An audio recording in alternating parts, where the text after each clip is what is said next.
सुप्रभात विद्यार्थियों। मैं आपकी हिंदी की शिक्षिका निशा। विद्यार्थियों, हिंदी में आज हम आपकी पाठ्य पुस्तक का पाठ 8 पढ़ेंगे, जिसका नाम है टिकट एल्बम। बच्चों, ये एक कहानी है जिसके लेखक सुंदरा रामास्वामी जी हैं। ये आपके सामने तस्वीर दी गई है। ये हैं सुंदरा रामास्वामी जी। तो चलिए विद्यार्थियों, कहानी शुरू करते हैं हम। मैं साथ साथ में पढ़ती जाऊंगी और आपको समझाती जाऊंगी। तो चलिए। अब राजप्पा को कोई नहीं पूछता। आजकल सबके सब नागराजन को घेरे रहते। नागराजन घमंडी हो गया है। राजप्पा सारे लड़कों को कहता फिरता, पर लड़के भला कहाँ उसकी बातों पर ध्यान देते। नागराजन के मामा जी ने सिंगापुर से एक एल्बम भिजवाया था। वह लड़कों को दिखाया करता। सुबह पहली घंटी के बजने तक सभी लड़के नागराजन को घेर कर एल्बम देखा करते। आधी छुट्टी के वक्त भी उसके आसपास लड़कों का जमघट लगा रहता। कई लोग टोलियों में उसके घर तक हो आए। नागराजन शांतिपूर्वक सभी को अपना एल्बम दिखाता, पर किसी को हाथ नहीं लगाने देता। एल्बम को गोद में रखकर लेता और एक एक पन्ना पलटता। लड़के बस देखकर खुश होते। अब विद्यार्थियों, जैसे कि आपको पाठ के नाम से ही पता चल रहा है कि इस पाठ में एल्बम के बारे में बताया है। तो यहाँ पर एक राजप्पा नाम का लड़का है और दूसरा नागराजन नाम का। तो राजप्पा जो है, आजकल उससे लोग कम ही बात करते हैं और सभी के सभी बच्चे जो हैं, सब लोग जो हैं वो नागराजन को घेरे फिरते हैं। क्यों घेरे फिरते हैं? क्योंकि उसके पास क्या होती है? एक एल्बम होती है। ये आगे हम पढ़ेंगे। नागराजन घमंडी हो गया। राजप्पा सारे लड़कों को कहता फिरता। अब राजप्पा से कोई बात नहीं करता था। सब नागराजन को ही देखते थे, उसी से बातें करते थे, उसी के आसपास रहते थे। तो राजप्पा सबको कहता कि नागराजन जो है वो आजकल क्या हो गया है? घमंडी हो गया है। तो सारे लड़कों को वो यही बात कहता था। पर लड़के भला उसकी बात क्यों सुनते? राजप्पा की बात तो कोई भी नहीं सुन रहा था। सब जो है वो नागराजन के पीछे पीछे ही चल रहे थे। तो क्या होता है, नागराजन के जो मामा जी होते हैं वो सिंगापुर से उन्होंने एक एल्बम जो है वो नागराजन को भिजवाई होती है। तो सभी बच्चे जो है उसका वो एल्बम देखने के लिए उसके पीछे पीछे पीछे भागते। नागराजन क्या करता?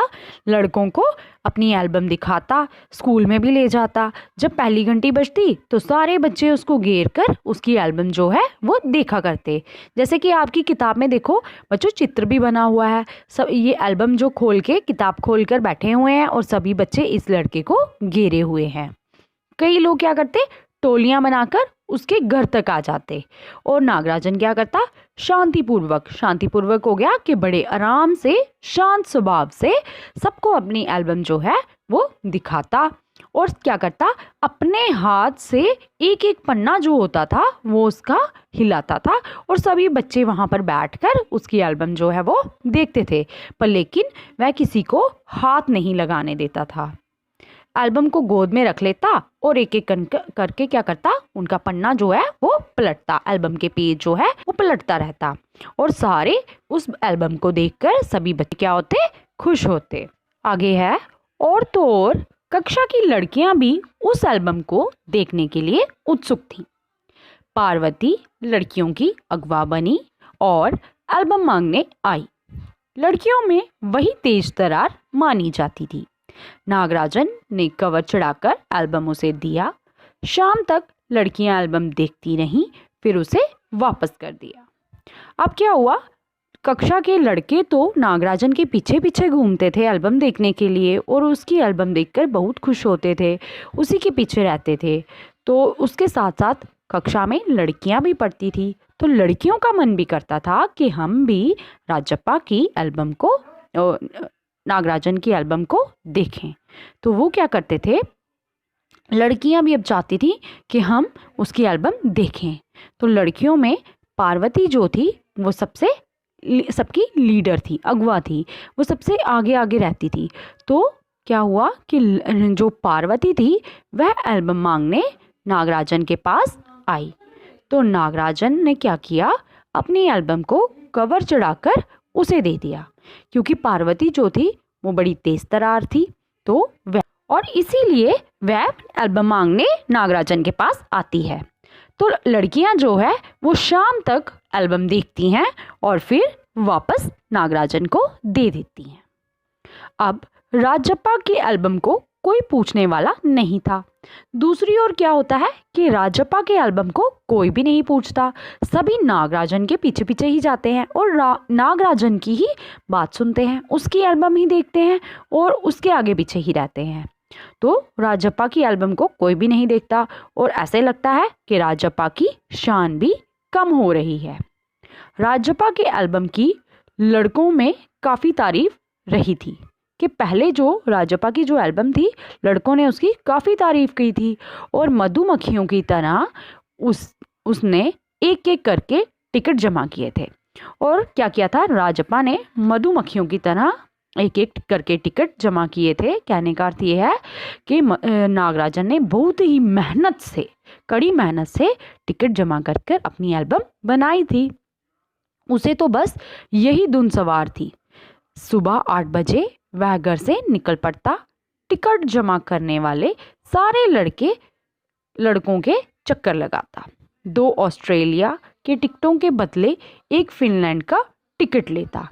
अब जो राजप्पा था वो क्या करता था, पहले उसको एक ही दिन सवार थी कि वह क्या करता कि हमेशा टिकट इकट्ठा करते रहता। सुबह 8 बजे ही उठकर वह निकल जाता टिकट इकट्ठे करने और कभी कभी क्या करता, 2 ऑस्ट्रेलिया के टिकट देने के बदले 1 फिनलैंड का टिकट देता। तो पाकिस्तान के बदले 1 रूस का। बस शाम जैसे ही घर लौटता, बस्ता कोने में पटक कर अम्मा से चबेने लेकर निकर की जेब में भर लेता और खड़े खड़े कॉफ़ी पीकर निकल जाता। अब क्या होता कि जो राजप्पा था वह टिकटें इकट्ठे करने के लिए कभी ऐसे कहीं की 2 टिकटें लेता, कहीं की 1 लिखता, कभी क्या करता 2 पाकिस्तान की टिकट के बदले वो रूस की टिकट लेता। बस शाम को क्या होता, सुबह 8 बजे निकलकर शाम को घर आता और जैसे ही घर आता अपना बस्ता, अपना जो स्कूल का बैग होता था वो फेंक देता था और पटक कर दूर फेंकता था और अपनी अम्मा कौन थी, उसकी माता, उसकी माँ, अपनी माँ को कहता कि चबेने लेकर वो क्या करता, अपनी माँ से चबेना हो गया खाने के लिए, चबने के लिए जो दाने लेकर अपनी निक्कर की जेब में डाल लेता और फिर से अपनी जेब भरकर खड़े खड़े कॉफ़ी पीकर बाहर निकल जाता। 4 मील दूर अपने दोस्त के घर से कनाडा का टिकट लेने पगडंडियों में होकर भागता। अब क्या होता कि 4 मील दूर जाकर उसके दोस्त का घर होता था और वहाँ से उसको एक कनाडा का टिकट जो है वो मिलना होता था। तो वो लाने के लिए वह अपने दोस्त के घर पैदल ही रास्ते के किनारे किनारे होकर भागता हुआ जाता और वहाँ से टिकट इकट्ठा कर कर लाता। तो विद्यार्थियों, आज हम यहीं तक पढ़ेंगे, बाकी हम कल पढ़ेंगे। धन्यवाद।